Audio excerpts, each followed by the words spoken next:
Le pauvre publicain qui faisait cette prière, « Ô Dieu, sois apaisé envers moi qui suis un pécheur » Luc 18, 13, se considérait comme bien mauvais, et ceux qui le connaissaient n'avaient guère meilleure opinion de lui.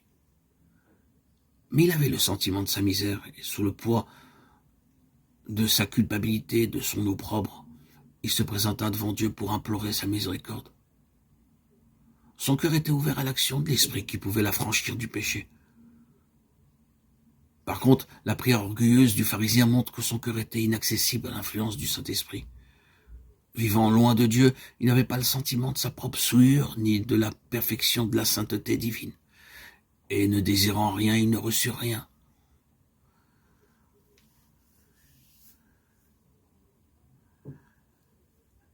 Celui qui tombe dans quelque faute grossière peut avoir le sentiment de son humiliation, de sa pauvreté, de son besoin d'un sauveur. Mais l'orgueilleux n'éprouve aucun besoin.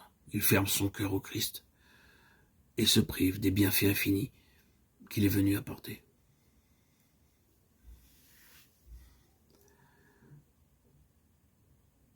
Si vous voyez votre état de péché, n'attendez pas d'être meilleur. Ils sont nombreux ceux qui pensent n'être pas assez bons pour aller à Jésus. Pensez-vous devenir meilleur par vos propres efforts? Un Éthiopien peut-il changer sa peau et un léopard ses taches? De même, pourriez-vous faire le bien, vous qui êtes accoutumés à faire le mal? Jérémie 13, 23. C'est en Dieu seul qu'est notre recours.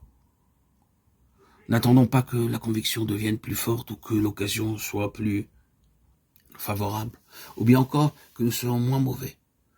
Nous ne pouvons rien faire de nous-mêmes. Il faut aller à Jésus tel que nous sommes. Mais que nul ne s'illusionne en pensant que Dieu, dans son grand amour, sauvera même ceux qui méprisent sa grâce. Seule la croix met en lumière le caractère excessivement odieux du péché. Que ceux qui prétendent que Dieu est trop bon pour rejeter les pécheurs portent leur regard sur le calvaire. C'est parce que l'homme ne pouvait être sauvé d'aucune autre manière. C'est parce que sans ce sacrifice, il était impossible à la famille humaine de se soustraire à la souillure du péché. C'est parce que ne pouvait pas rentrer dans la communion des êtres saints et en possession de la vie spirituelle. C'est pour toutes ces raisons que le Seigneur a pris sur lui la culpabilité du transgresseur et qu'il a souffert à la place du pécheur. L'amour, les souffrances et la mort du Fils de Dieu témoignent de l'énormité du péché.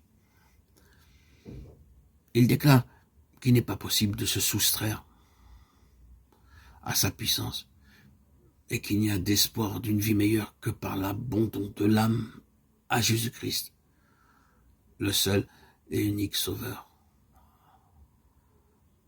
notre Rédempteur, Yeshua, Melech HaMashiach, Jésus-Christ, Roi Messie.